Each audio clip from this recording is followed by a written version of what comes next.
বন্ধুরা, এটা হচ্ছে ফিলিপাইন আখের ডগা আর কি। তো আমরা বাজার থেকে যে সকল আখ কিনে নিই আর কি, তাকে যদি ঠিক এইভাবে দেখুন, এরকম কাটিং করে বসিয়ে দিই, তাহলে কিন্তু আমরা আবার একটা করে চারাও বানিয়ে নিতে পারবো এবং একে আমরা টবেও করতে পারি। তো সেই জন্য আমরা এই আখ গাছকে যদি টবের মধ্যে করতে চাই, ক্ষেত্রে কি হবে, অনেকগুলো গাছ একসঙ্গে কিন্তু রাখা যাবে না। তো ধরুন দুটো কি তিনটে নিলেন, তাহলে কিন্তু আপনার এই আখ মোটা হবে, অর্থাৎ আমরা টবেও কিন্তু আখ গাছ রোপণ করতে পারি। আর যখন জলের মধ্যে কোনো উদ্ভিদ করব, তো এই সময়কার জন্য জল একেবারে কনকনে ঠান্ডা, আর এই জলের এত জল থাকলে কিন্তু হবে না। এই সময় পাতা ল্যাপস হয়, আর এই জলকে যদি আপনি একেবারে কম করে দেন, এইভাবে যদি আপনারা কমিয়ে দেন, তাহলে কিন্তু গাছগুলো ভালো থাকবে। তা নইলে কী হবে, সকল পাতা মজরে মজরে আপনার যে কোনো জলের উদ্ভিদও কিন্তু খারাপ হতে থাকবে। এবার এটা শুকনো হলে আমরা একটু ফাঙ্গিসাইড দেব। কোনো গাছকে যখন আমরা টবের মধ্যে হাঁপড় দিতে চাই, অর্থাৎ ডগা কেটে কেটে আবার নতুন চারা করার জন্য আরেকটা জায়গায় দিই আর কি, সেক্ষেত্রে কি হয়, আমরা কখনো মাটির মধ্য দিই, কখনো কোকোপিটের মধ্য দিই, আবার অনেক সময় পচানো যে গোবর সার আর কি, গোবর সার না, যেগুলো এমনি গোবর, সেটা কিন্তু সার না, অর্থাৎ সেটাকে পড়ে থাকা ক্ষত হয়ে গেলে আমরা যেমন তার মধ্যেও কিন্তু গাছ হাবড় দিতে পারি। তাহলে আমরা যদি সদ্য গোবরকে নিয়ে ধরুন 1 বছর 2 বছরে রয়েছে, তাতে কিন্তু আপনি গাছে শেকড় আনাতে পারবেন না, আর সেক্ষেত্রে কিন্তু ভালো হবে না। তো এটার ক্ষেত্রে যেটা হয়েছে, এটা কিন্তু আমরা গাছে ব্যবহার করব না। দেখুন এই পড়ে থেকে থেকে একেবারে ক্ষত হয়ে গেছে, কালো হয়ে গেছে। তো এর মধ্যে মানে একটু জল দিলে কিন্তু জল ধারণ করবে, অর্থাৎ জল ধরে রাখবে। এই দেখুন এখনও যদি আমরা এটা জেঁকে ধরি, তাহলে একদম কাদাটে কাদাটে ভাব এসে যাচ্ছে।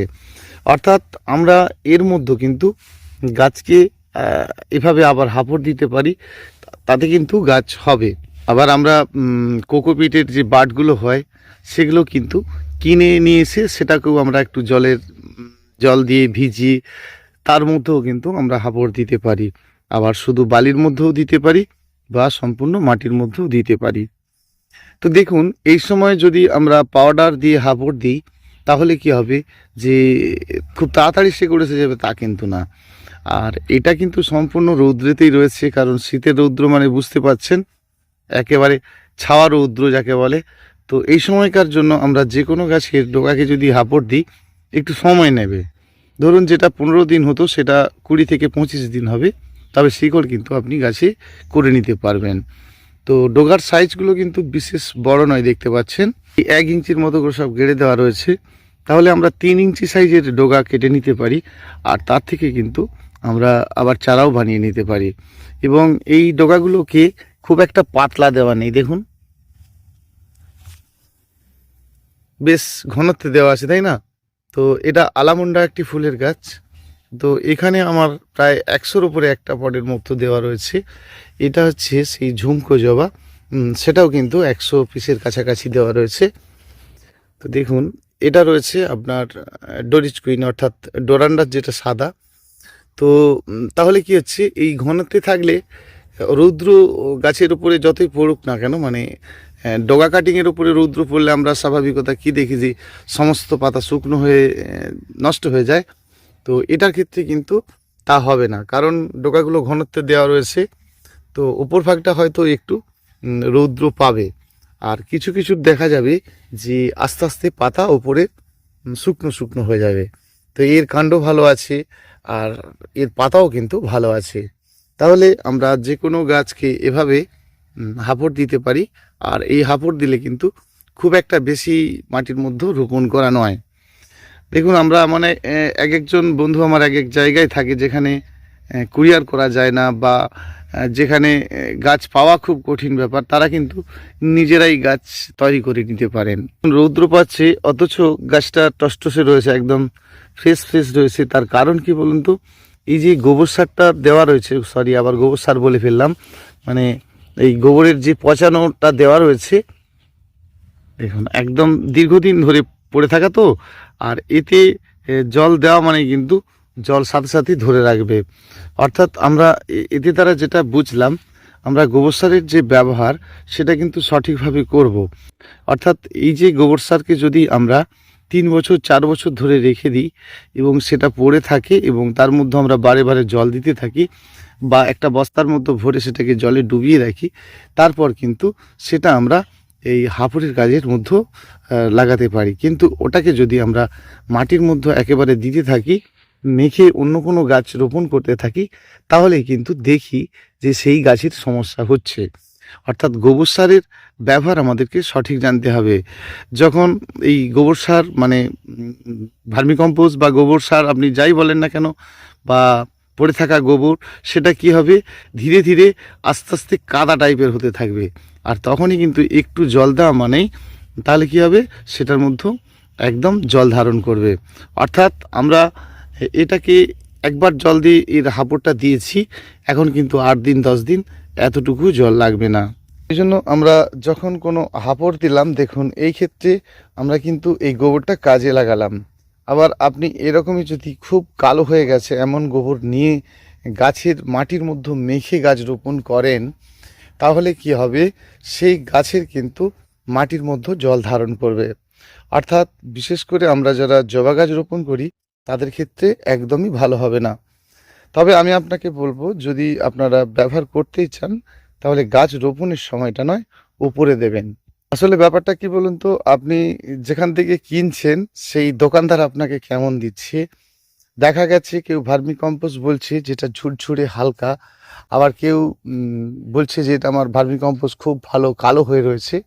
অর্থাৎ অতিরিক্তভাবে যেটা পচে যাচ্ছে সেটাকে কিন্তু আমরা খাদ্য হিসাবে ব্যবহার করতে পারি। দেখুন এর প্রত্যেকেরই মানে আছে, আমরা কিন্তু একটা জিনিস আরেকটার উপরে কাজে লাগিয়ে দিই। যেমন ধরুন আমরা যদি বোগেনভিলিয়া গাছের ডগাকেও হাঁপড় দিই, তাহলে কিন্তু এই সময়কার জন্য মোটামুটি 4 থেকে 5 ইঞ্চি সাইজের নিতে হবে। কারণ বোগেনভিলিয়ার পাতা এই সময় আপনি যদি হাঁপড় দেন তাহলে কিন্তু থাকবে না।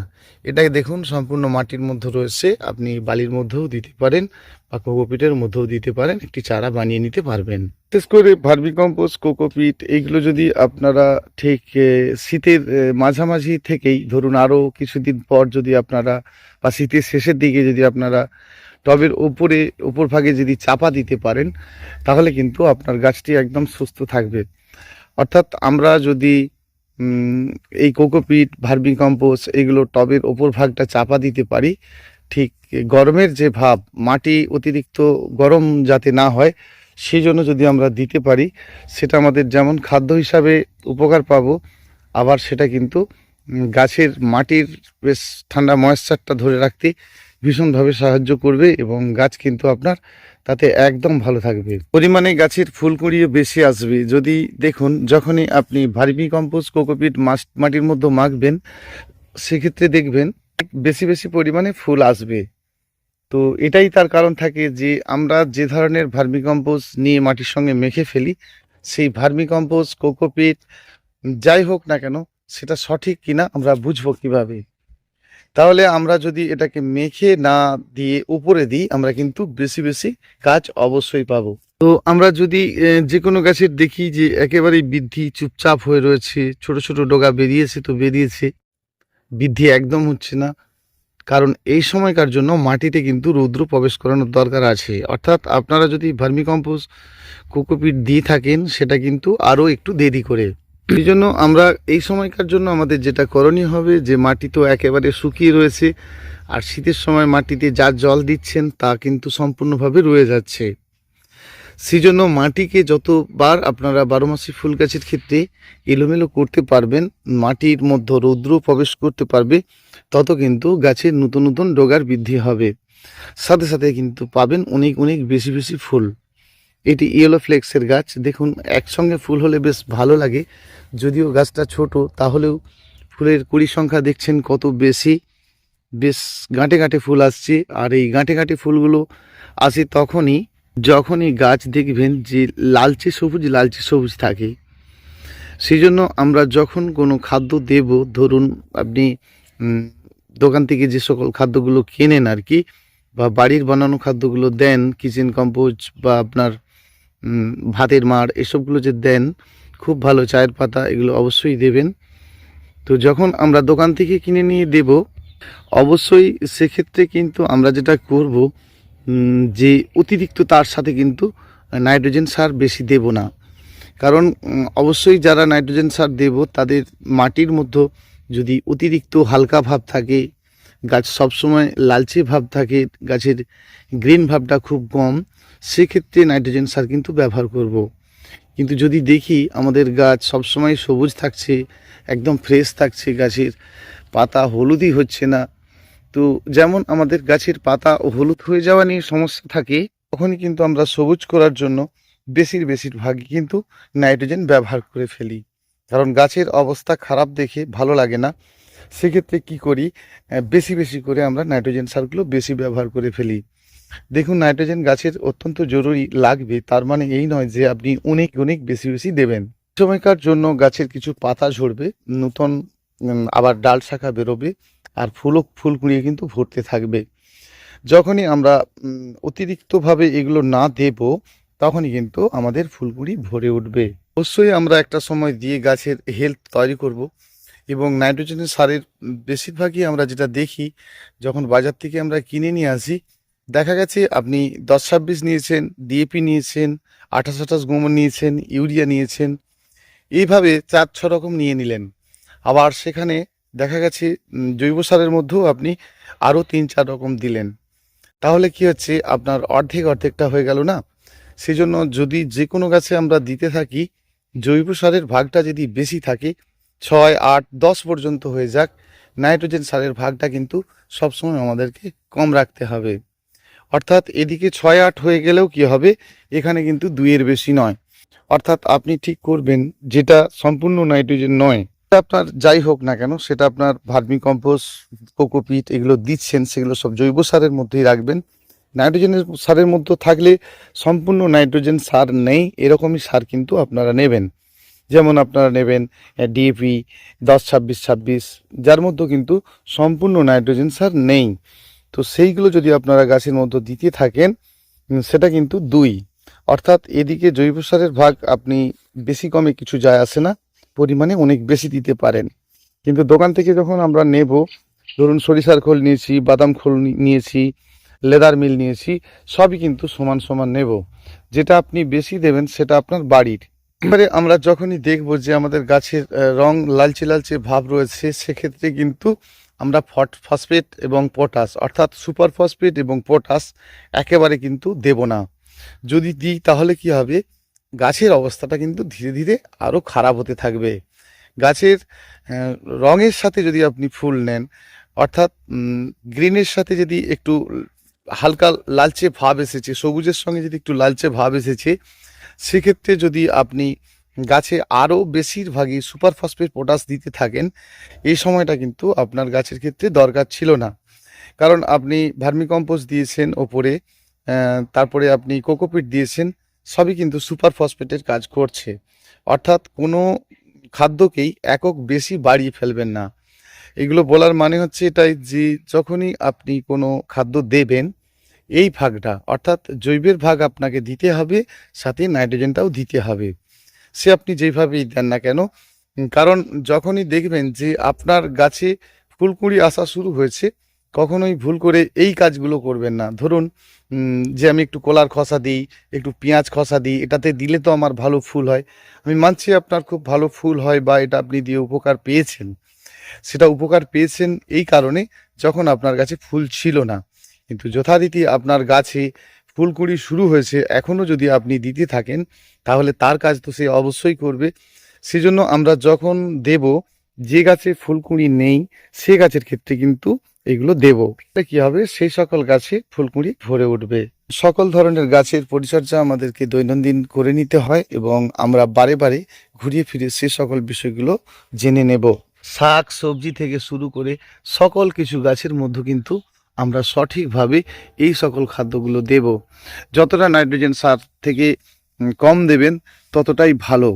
কারণ আপনি যদি ফুল গাছের ক্ষেত্রে দেন ঠিক আছে, শাকসবজির ক্ষেত্রে দিলে কি হয়, সেটা আপনাকে খেতে হবে না, অর্থাৎ যতটা কম দিতে পারবেন ততটাই ভালো। প্রতিটি গাছের গোড়া পরিষ্কার পরিচ্ছন্ন রাখতে হবে। দেখতে পাচ্ছেন গাছের গোড়ায় সব আগাছা উদ্ভিদে ভরে উঠেছে, মাটি এলোমেলো করতে হবে, অনেক কাজ রয়েছে। আর এগুলো আমরা কিন্তু দৈনন্দিন গাছের যে পরিচর্যা করি সেগুলো কিন্তু আমরা এগুলো অবশ্যই করব। গাছের গোড়াতে যাতে রৌদ্র পায় এই সময়টার জন্য, গাছের গ্রিন ভাব থাকলে ফুল আসার জন্য আমরা অবশ্যই এই ধরনের গুলো দেব।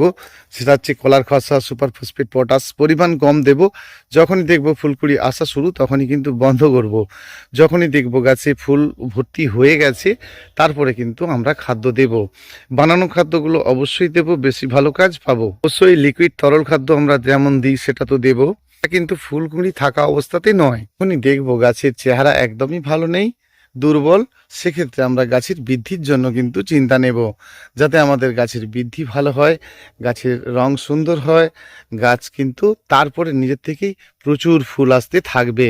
তোরা দেখতে দেখতে কতটা সময় চলে যায়, একটা গাছ বানানোর জন্য কতটা সময় নষ্ট করতে হয়। একটা সুন্দর গাছ করতে পারি আমরা এবং ভালো করতে পারি।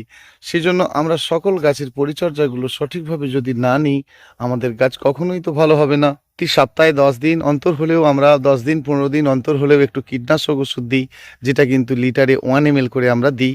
আবার মাঝে মধ্যে ফাঙ্গিসাইড দিই। সকল পরিচর্যাগুলো করি, কিন্তু গাছের রূপ যদি খারাপ থাকে একদম ভালো লাগে না। বন্ধুরা আজ এই পর্যন্তই। ভীষণ ভালো থাকবেন সকল বন্ধুরা। পুষ্পশ্রী নার্সারি কলাঘাট, আমি কমল আপনাদের সঙ্গে কথা বললাম। আবার দেখা হচ্ছে আগামীকাল আরেকটি ভিডিওর সাথে। আর আমার ফোন নাম্বারটা 9609456194। অসংখ্য অসংখ্য ধন্যবাদ আমার প্রতিটি বন্ধুকে। ভীষণ ভালো থাকবেন।